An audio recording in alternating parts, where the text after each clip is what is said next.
వాణిజ్య సుంకాలపై భారత్ అమెరికాల మధ్య ఇంకా ప్రతిష్టంభన కొనసాగుతుంది. అధ్యక్షుడు డొనాల్డ్ ట్రంప్తో ప్రధాని మోడీ ప్రత్యక్ష భేటీతోనే ఈ సమస్యకు పరిష్కారం దొరుకుతుందంటున్నారు అమెరికా అధికారులు. ట్రంప్ భారత్తో సంబంధాలు దూరం చేసుకోవడంపై అమెరికా చట్టసభ సభ్యులు ఆందోళన వ్యక్తం చేశారు. ఇది అమెరికా ప్రయోజనాలకే నష్టమంటూ అధ్యక్షునికి లేఖ కూడా రాశారు.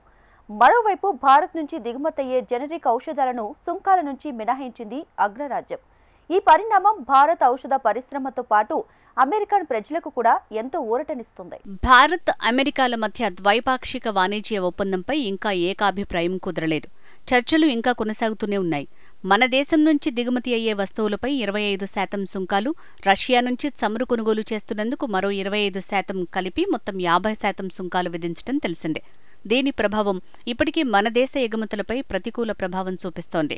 ట్రంప్ సుంకాల ధాటికి 4 నెలల్లోనే అమెరికాకు భారత ఎగుమతులు 22% మేర తగ్గిపోయాయి. రానున్న రోజుల్లో ఈ ప్రభావం మరింత ఎక్కువగా ఉండనుంది.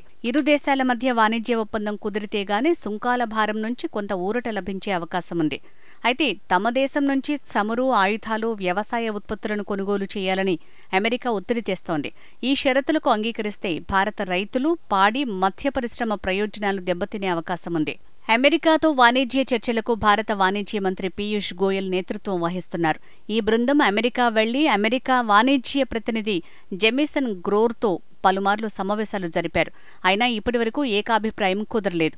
అయితే ఈ ప్రతిష్టంభన తొలగి ట్రేడ్ డీల్ ఓ కొలిక్కి రావాలంటే భారత ప్రధాని నరేంద్ర మోడీ, అమెరికా అధ్యక్షుడు డొనాల్డ్ ట్రంప్ భేటీ తప్పనిసరి అని అమెరికా భావిస్తోంది. వాణిజ్య ఒప్పందం ప్రకటనకు ముందు ప్రధాని మోడీతో భేటీ కావాలని ట్రంప్కు సూచిస్తోంది. కానీ భారత విధానాల ప్రకారం అది సాధ్యం కాకపోవచ్చు.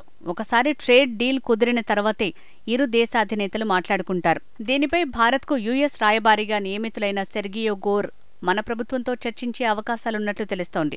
కాగా అక్టోబర్ 26-28 మధ్య మలేషియాలోని కౌలాలంపూర్ వేదికగా ఆసియాన్ ఈస్ట్ ఇండియా నేతల సదస్సు జరగనుంది. ఈ సదస్సు అనుబంధంగా ట్రంప్, మోడీ భేటీ అయ్యే అవకాశాలు ఉన్నట్లు తెలుస్తోంది. అయితే ఈ సదస్సుకు ప్రధాని పర్యటన ఇంకా ఖరారు కాలేదు. మరోవైపు భారత్తో సంబంధాలు క్షీణించడంపై అమెరికాకు చెందిన చట్టసభ సభ్యులు ఆందోళన వ్యక్తం చేస్తున్నారు. భారత్తో అమెరికా సంబంధాలను వెంటనే పునరుద్ధరించాలంటూ 19 మంది చట్టసభ సభ్యులు అధ్యక్షుడు ట్రంప్కు లేఖ రాశారు. వారిలో ప్రముఖ డెమోక్రాట్ నేత దెబోరా రాస్, రోకన్నా తదితరులు ఉన్నారు. భారత ఉత్పత్తులపై ట్రంప్ విధించిన 50% సుంకాలు అమెరికా వినియోగదారులను, భారత ఉత్పత్తిదారులను తీవ్రంగా నష్టపరిచిందని వారు ఆందోళన వ్యక్తం చేశారు. భారత్తో బలమైన కుటుంబ, సాంస్కృతిక, ఆర్థిక సంబంధాలు కలిగిన ఇండియన్ అమెరికన్ కమ్యూనిటీలు నివసిస్తున్న ప్రాంతాలకు తాము ప్రాతినిధ్యం వహిస్తున్నాం. ఇటీవల కాలంలో ప్రపంచంలో అతిపెద్ద ప్రజాస్వామ్య దేశమైన భారత్కు వ్యతిరేకంగా మీ యంత్రాంగం తీసుకున్న నిర్ణయం ఇరు దేశాల మధ్య సంబంధాలను తీవ్రంగా దెబ్బతీసింది. ఈ నిర్ణయం ఇరు దేశాలకు ప్రతికూల ప్రభావాన్ని సృష్టించింది. ఈ కీలకమైన భాగస్వామ్యాన్ని మరమ్మతు చేయడానికి, పునరుద్ధరించడానికి తక్షణమే చర్యలు తీసుకోవాలని ఆ లేఖలో కోరారు.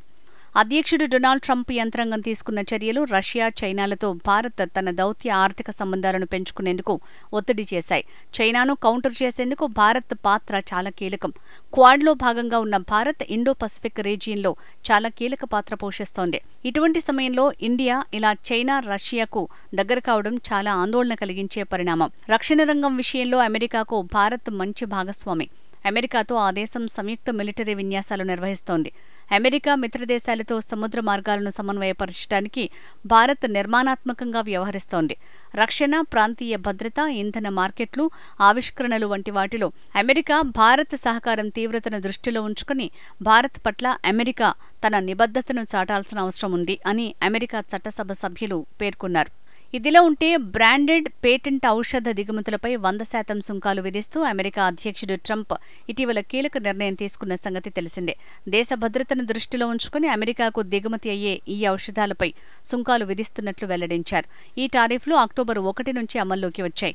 అయితే అప్పుడు జెనరిక్ ఔషధాల దిగుమతులపై ఎలాంటి నిర్ణయం తీసుకోలేదు. తాజాగా దీనిపై వైట్ హౌస్ స్పందించింది.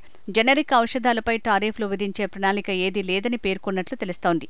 దీంతో భారత్కు ఊరట లభించిన పడినట్లయింది. జెనరిక్ ఔషధాలపై సుంకాలు విధించే అంశంపై ట్రంప్ పాలసీ కౌన్సిల్లో చర్చ జరిగింది. వీటిపై టారిఫ్లు వేస్తే దానివల్ల దేశీయంగా ధరలు పెరగటమే కాక ఔషధాల కొరత ఏర్పడుతుందని కౌన్సిల్ సభ్యులు వాదించారు. అంతేగాక వాటిపై అధిక సుంకాలు వేసినా అమెరికాకు ఎలాంటి లాభం ఉండదని అభిప్రాయపడ్డారు. దీంతో ట్రంప్ దీనిపై వెనక్కి తగ్గినట్లు తెలుస్తోంది. ప్రపంచవ్యాప్తంగా జెనరిక్ ఔషధాల రంగంలో భారతీయ ఔషధ పరిశ్రమ ముందంజలో ఉంది. మన కంపెనీలు అమెరికా, యూరప్, ఆఫ్రికా, ఆసియా దేశాలకు చౌకైన అధిక నాణ్యత గల మందులను పంపుతాయి. అమెరికాకు మన దేశం నుంచి జెనరిక్ ఔషధాలే అత్యధికంగా ఎగుమతి అవుతున్నాయి. అక్కడ ఉపయోగించే దాదాపు 47% జెనరిక్ మందులు మన దేశం నుంచే వస్తున్నాయి. అమెరికా ఆరోగ్య రంగంలో భారతీయ ఔషధాల సహకారం చాలా ముఖ్యమైంది. గత ఆర్థిక సంవత్సరంలో మన దేశం నుంచి $30 బిలియన్ విలువైన మందులు వివిధ దేశాలకు ఎగుమతి అయ్యాయి. అందులో దాదాపు 3/3 అమెరికాకే చేరాయి. మన ఔషధ పరిశ్రమకు అమెరికా ఎంత ముఖ్యమో ఈ గణాంకాలు వెల్లడిస్తున్నాయి. డయాబెటీస్, రక్తపోటు, కొలెస్ట్రాల్, యాంటీబయోటిక్స్ వంటి జీవన రక్షక ఔషధాలు భారతీయ కంపెనీల నుంచి భారీ మొత్తంలో దిగుమతి అవుతాయి. ఈ మందుల ధరలు అమెరికాలో స్థానికంగా ఉత్పత్తి చేసే ధరల కంటే చాలా తక్కువగా ఉంటాయి.